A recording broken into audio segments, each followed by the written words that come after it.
Hello, my dear friends. Assalamu alaikum warahmatullahi wabarakatuh. AKR Communication, English Grammar, Translation and Composition with Model Test এর সম্পাদনায় আজকের পঞ্চম ক্লাসে আমি আপনাদের সাথেই আছি মোহাম্মদ আব্দুল কাদের রাকিব। আজকে আমাদের পঞ্চম ক্লাসে আলোচনার বিষয় হচ্ছে ওয়ার্ড বা শব্দ নিয়ে। ওয়ার্ড বা শব্দকে এই ক্লাসটিকে আমরা দুইটা ভাগে ভাগ করেছি। প্রথম হচ্ছে হোয়াট ইজ ওয়ার্ড, শব্দ কি, এরপরে 2 নম্বর হচ্ছে শব্দ গঠনের নিয়ম। প্রথমে আমাদের পাঠটার মধ্যে যাই, হোয়াট ইজ ওয়ার্ড, শব্দ কি। ওয়ার্ড অর্থ শব্দ। আমরা কথা বলতে কিছু শব্দ ব্যবহার করি, যেমন আমি, তুমি, সে, তাহারা, তোমরা, আমরা ইত্যাদি। প্রতিটি ভাষার বর্ণগুলো একত্র হয়ে গঠিত হয় শব্দ। কয়েকটি বর্ণ একত্রে মিলিত হয়ে যদি কোনো অর্থ প্রকাশ করে তাকে ওয়ার্ড বলে। এক বা একাধিক মিনিংফুল লেটার ওয়ার্ড বা শব্দ। এটার মানে কি মিনিংফুল, এর মানে হচ্ছে মিনিং মানে অর্থবোধক শব্দ। মিনিংফুল মানে অর্থবোধক, মানে সম্পূর্ণ অর্থযুক্ত শব্দ। অর্থযুক্ত লেটার যদি মিলিত হয়ে বিভিন্ন ওয়ার্ড হয়, অর্থবোধক শব্দ হয়, তখন সেটাই হয় ওয়ার্ড। আমরা জানি অর্থবোধক ধ্বনি সমষ্টিকে শব্দ বা ওয়ার্ড বলে। কারো কারো মতে এক বা একাধিক লেটার বা বর্ণ একত্রে মিলিত হয়ে যদি কোনো অর্থ প্রকাশ করে তাকে ওয়ার্ড বা শব্দ বলে। আমরা জানি অর্থবোধক ধ্বনি সমষ্টিকে ওয়ার্ড বা শব্দ বলে। যেমন বাংলাতে আমরা সরেয়া, মহাকার, এরপরে র, তিনটে যদি একসাথে যোগ করি তাহলে কি হয়, আমার হয়। দিগ্গিদ ঈদ হয়, রসউট উট হয়। এই সবগুলোর কিন্তু আলাদা আলাদা মানে আছে। যেমন আমার দ্বারা আমাকে বোঝানো হয়েছে, ঈদ দ্বারা একটা উৎসবকে বোঝানো হয়েছে, উট একটা প্রাণীকে বোঝানো হয়েছে। যদি এগুলো অর্থ বোঝায়, কোনো একটা কিছুকে ইঙ্গিত করে, তখন সেটা হয় একটা ওয়ার্ডস। যদি কোনো কিছু ইঙ্গিত না করে, কোনো কিছু অর্থ না বোঝায়, তখন সেটা ওয়ার্ড হয় না।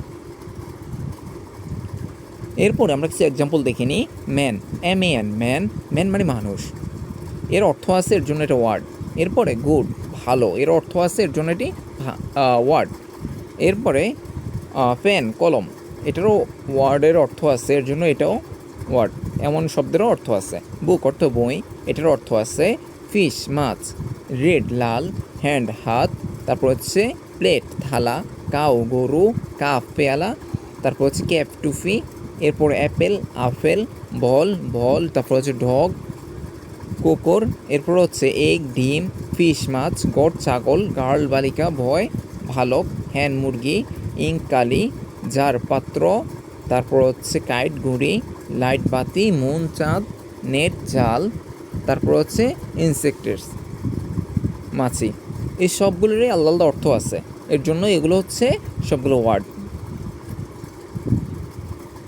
এরপর আমরা পার্ট 2-এ যাই, শব্দ গঠনের নিয়ম। শব্দ গঠনের নিয়মে একটা পরিপূর্ণ অর্থবোধক শব্দ হওয়ার জন্য কিছু নিয়ম অনুসরণ করতে হয়। একটা শব্দ তৈরি করার জন্য কিছু নিয়ম অনুসরণ করতে হয়, এবং সেগুলো কি? 3টা নিয়ম অনুসরণ করতে হয়। প্রথম নিয়মটা হচ্ছে প্রত্যেকটা শব্দেরই একটা অর্থ থাকতে হবে। এখানে হেরালিজেশন শব্দটির ইংরেজিতে কোনো অর্থ নেই, তাই এটি শব্দের আওতাভুক্ত হবে না। এরপরে আমরা যদি আরেকটা দেখি, 2 নম্বর অংশটা দেখি, শব্দ গঠনের নিয়মে প্রত্যেকটি শব্দেরই একটা রুট বা মূল শব্দ থাকে, যা থেকে আরও অনেক নতুন শব্দ তৈরি করা যায়।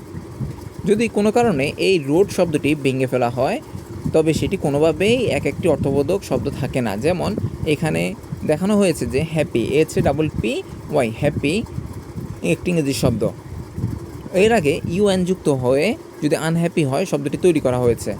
যদি এখানে যুক্ত করা না থাকতো, যেমন আমরা হ্যাপি শব্দ থেকে যদি HA নিতাম, তাহলে এটার কিন্তু কোনো অর্থ হয় না, হ্যাঁ এর কোনো অর্থ হয় না, এর জন্য এটা কোনো শব্দ না। এরপর আমরা 3 নম্বরের মধ্যে যাই। 3 নম্বর হচ্ছে দুটি শব্দ একত্রে উচ্চারণ করার জন্য শব্দ দুটির মাঝে একটু থামতে হয়, এবং লেখার সময় সঠিক জায়গায় সঠিকভাবে স্পেস দিতে হয়। ধরা যাক স্কাই এবং ব্লু, এই দুটি আলাদা আলাদা শব্দ। যেমন স্কাই মানে আকাশ, ব্লু মানে নীল, অর্থাৎ হচ্ছে নীল আকাশ। আমরা যদি তাদেরকে উচ্চারণ করতে চাই, তাহলে প্রত্যেকটা শব্দ বলার পরে একটু থামতে হবে। লিখতে গেলে দুটি শব্দের মাঝখানে একটা স্পেস দিতে হবে। যেমন ব্লু স্কাই মানে নীল আকাশ, কেননা এখানে দুটো আলাদা আলাদা শব্দ, এই দুটো আলাদা আলাদা শব্দের মাঝে আমাদের থামতে হবে। এটাই হচ্ছে ওয়ার্ডের নিয়ম। তাহলে শব্দ গঠনে আমরা এই 3টি নিয়ম পেয়েছি। আজকের ক্লাসটি আমাদের এই পর্যন্তই। AKR কমিউনিকেশন ইংলিশ গ্রামার বইটি সম্পাদনায় আমাদের এই ক্লাসগুলো। আমাদের পাশে থাকার জন্য আপনাদের অসংখ্য ধন্যবাদ, এবং পরবর্তী ক্লাসগুলো পেতে অবশ্যই আমাদের স্বপ্নবাগান ডায়েরি চ্যানেলটি সাবস্ক্রাইব করতে পারেন এবং আমাদের ফেসবুক পেজটি ফলো দিয়ে রাখতে পারেন। আমাদের সাথে থাকার জন্য অসংখ্য ধন্যবাদ। আসসালামু আলাইকুম ওয়া রাহমাতুল্লাহি ওয়া বারাকাতুহু।